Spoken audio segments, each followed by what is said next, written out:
जो भी कानून बनेगा ये बनेगा, 4 बीवी 40 बच्चे देश में नहीं चलेंगे।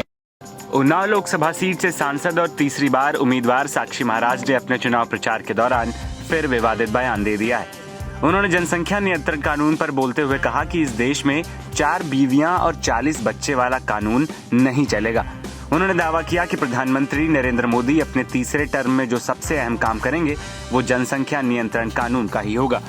बुधवार को विधानसभा भगवंत नगर के बीघापुर में जनसभा को संबोधित करते हुए साक्षी महाराज ने कहा, अब 2 काम रह गए हैं। मोदी जी प्रधानमंत्री बनेंगे तो 2 काम करने के बाद ही आपके बीच आएंगे। हमारी सरकार का पहला काम होगा जनसंख्या कानून लाना। 2 काम रह गए हैं और दोबारा मोदी जी प्रधानमंत्री बनेंगे तो 2 काम करके हम आपके बीच में आएंगे।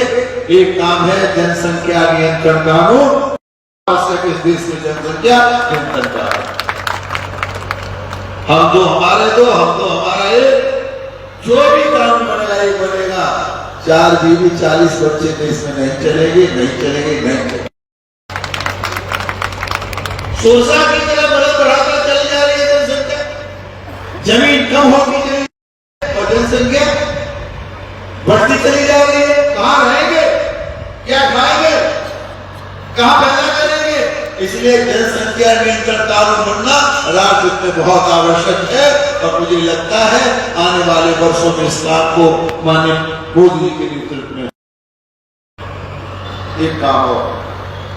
2 विधान 2 निशान देश में नहीं चले, हमने कश्मीर में करके दिखा दिया। इसलिए इस देश में समान आचार संहिता की भी आवश्यकता है, वो भी कानून बना करके दिखा दिया। वहीं इससे पहले आजमगढ़ के सांसद दिनेश लाल यादव निरहुआ ने भी जनसंख्या को लेकर एक विवादित बयान दिया था। निरहुआ ने बेरोजगारी की वजह बताते हुए ये तक कह दिया था कि बेरोजगारी वो लोग बढ़ा रहे हैं जो बच्चे पैदा किए जा रहे हैं। इसके बाद निरहुआ और बीजेपी ने इसे फेक बताया था, लेकिन जांच करने के बाद यह बयान सही पाया गया। अब साक्षी महाराज के इस बयान पर सियासत भी शुरू हो गई है। विपक्ष के तमाम नेता साक्षी महाराज के इस बयान पर जमकर निशाना साध रहे हैं।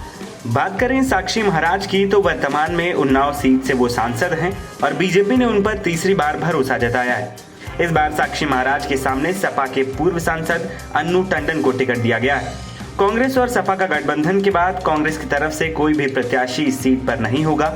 ऐसे में साक्षी और अन्नू के बीच यहाँ सीधा मुकाबला होता दिखेगा। उन्नाव लोकसभा सीट में मुस्लिम वोटरों की संख्या करीब 2,15,000 है। एससी मतदाता करीब 5.5 लाख है। ओबीसी वोटर करीब 7 लाख और सवर्ण मतदाता करीब 5.50 लाख है।